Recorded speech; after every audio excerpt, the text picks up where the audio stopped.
Welcome to the third episode of our podcast series, 50 Shades of Jewish Grief. I'm Rabbi Shlomo Segal. Please hit the subscribe button and give us a like.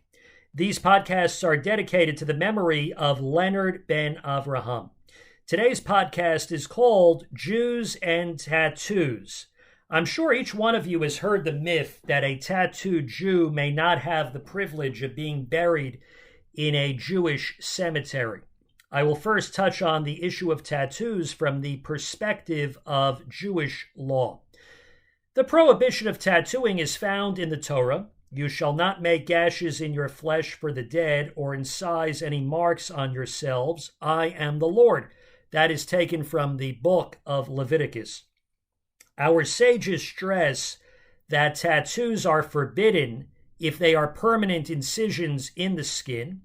If one simply writes on his skin with ink, which can be erased easily, that does not constitute a prohibition.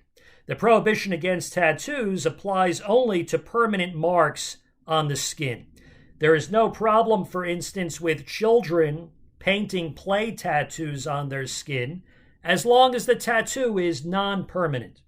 One of the sages, Bar Kapara, says that the prohibition of tattooing only applies to a tattoo on the skin which is in the name of an idol. Maimonides, however, issues a blanket prohibition on tattooing.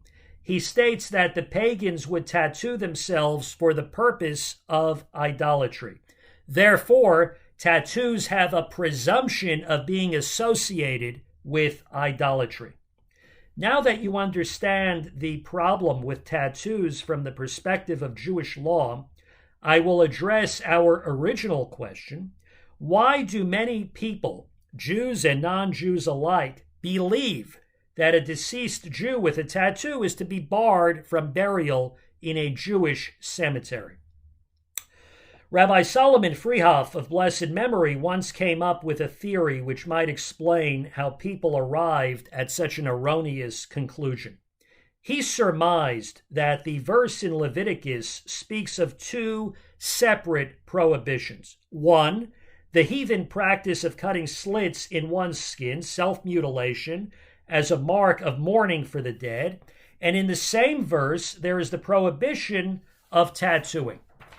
It seems to me that some people may have conflated the sin of tattooing with Jewish burial because the dead and tattooing are mentioned in the same verse. Such a reading is erroneous, however, because the verse is talking about a sin which a mourner would commit, namely cutting slits into his skin. The verse says nothing about the treatment of a dead person who had already committed the sin of either tattooing or self-mutilation while he or she was alive. Quite frankly, there are 365 negative commandments in the Torah. I don't know anyone who has ever suggested that a Shabbat violator be barred from burial in a Jewish cemetery. So what makes tattooing so different?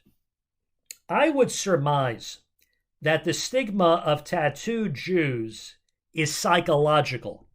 Yes, there are many negative commandments. A tattoo, however, puts one's sin on display, and perhaps that is where the overzealous attitude toward this prohibition comes from. It is essentially a public demonstration of something which is not allowed. Therefore, the sin of tattooing might stand out a bit more than other sins, especially in the minds of ignorant people who are not well versed in Jewish law. On the merits, the sin of tattooing is different than most other sins in that it has a sense of permanency. If someone, for example, had eaten non-kosher food all his or her life, that person is not buried with a ham sandwich in his or her mouth.